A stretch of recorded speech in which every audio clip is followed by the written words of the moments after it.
Fantasy K thread. Forces of the unknown have caused our world to merge/combine with a typical or not so typical fantasy world. Old world governments have managed to hold on to major urban and suburban areas, but rural areas range from fragile peace to complete chaos. People in towns from either side suddenly find themselves in a new realm, and portals going between both worlds are scattered throughout the lands. The old worlds are gone. The two new worlds are in their place. Our side of an SHTF hellhole, and the other side of an untouched land of endless fantastical possibility. Be a stalker, adventurer, hero, or bandit. The new world is yours. This is Fantasia, and you're here forever. Threadly question. What professions do you think will emerge from the convergence? Well, obviously the second oldest profession. Mercenary work is going to see heights it hasn't since the 1500s. Occultists. Also, 900 seconds timer? I hope whoever came up with this and those who agreed as well have a miserable life and die alone. Elphanon continued. The troll halflings I call co-workers kept telling me to put the gun down. They don't know. They're blinded by greed or worse, lust. Typical humans. I had to give up, and the only thing I was doing here was giving her a reason to convince these rabbit spawns to shank me during night. Our march to Rowan was silent. The M60 gunner kept eyeing between me and her. I can sense that he somewhat trusts me, while the others are slowly being seduced by the bitch. I kept fidgeting one of the HG-85 in my grenade pouch, waiting for the sneeze that would signal her backstab. It never came. The arrival to Rowan was perhaps the moment I could breathe freely. She would not dare kill me here.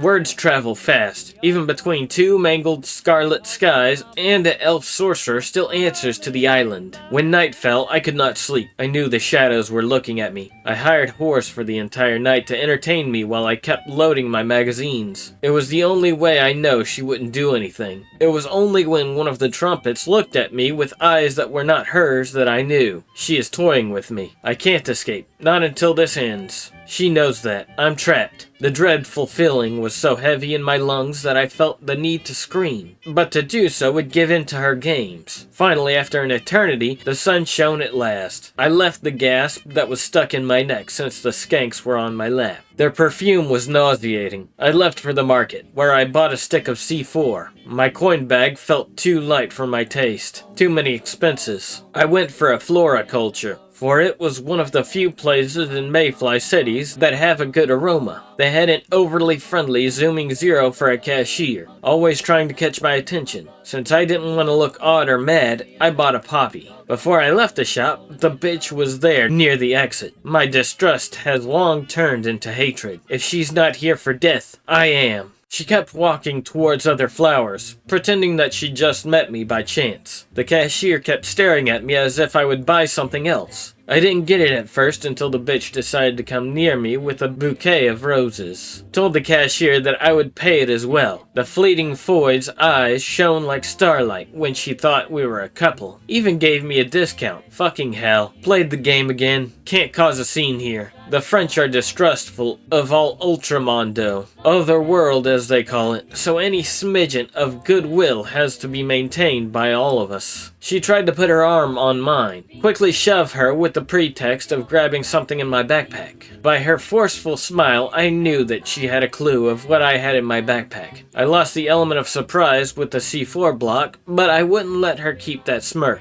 Luckily for her, I don't feel like preserving my dignity today. I grabbed my reserve coins. You don't keep all your silver coins in a single bag. Not in sagging skin country. Paid for the bouquet. I'll burn this shit somehow. Mark my words. Had to escort the bitch since she requested it. Although she's pretty good at that. Only a fool would fall for her bullshit. Well, all humans are fools, so I had to keep a facade alongside hers, while she kept dragging me to all sorts of unnecessary places. Empty spaces, too. I can't stop thinking about what's her plan and the C4 in my backpack. Yet the day went uneventful. We went back to the hostel. My human co-workers were there. They poked fun at us. Idea. Smirk began to grow. Told them that she spread to me quicker than a dusky. They laugh. She is fuming, cursing me. Good. The gunner laugh was different. It was a nervous one. The bloke with a fancy American weapon, however, was mad. I see what's happening, but decided to go back to my room. Check my bag. She didn't or couldn't use any spell to get rid of anything. I guess she needs to see it. Good to know. The moon begins to dance with the sun as both tells their hellos and goodbyes. I really need to stop writing with this kind of prose, but whatever. It's an elf thing. Humans wouldn't get it. The C4 rests near my bed. Hidden, of course. I can't let the human harlots get scared over that. I wish I could sleep, yet I can't. I probably look like the most horny elf on this planet. Hopefully this doesn't start rumors. One of them suddenly runs towards the bathroom. I began to sneeze. Uh-oh.png. Walk towards her. She is vomiting blood. Another one begins to scream. Run back to the room. The others are yelling that she is blind. One is losing her hair, yet she hasn't paid attention yet. The one that is leaving is unusually pale. I can see the shadows growing, the wood creaking. I sense it splitting. I know this air that feels like mud. Oh, now it's on. Shove a pistol to one of the girls. Take her by the arm, as I grab a bottle of vodka that I bought for the harlots. Make a Molotov. Run towards the bitch's room with it alight. Rifle on my back. Kick that door up. When I finally get inside, she is waiting for me with a USP trained at me. Still in her daily clothes. Not even a nightgown. Yeah, she knew I was coming here. This is why I brought the backup with tits. I order her to stop with this or I'm teaching her what the humans of Salem did to their witches. I already have an unpinned grenade on my short and the C4 in my underwear. If I die here, she is dying with me. No, I'm not happy to see her. She does it. I can feel it because my eyes aren't burning as if I were cutting onions anymore. I squish my hand on the burning piece of fabric that I ripped from the bedsheet. I can put some anointed gauze on it later. I leave the room, but not before I tell her to use her magic for good and fix this door. Made sure to tell her that she can do this job the easy way or the hard way. It doesn't matter, but she will leave my life, one way or the other. Go back to my room.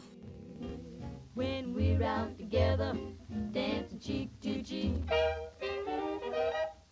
Oh, I love to climb a mountain and to reach the highest peak.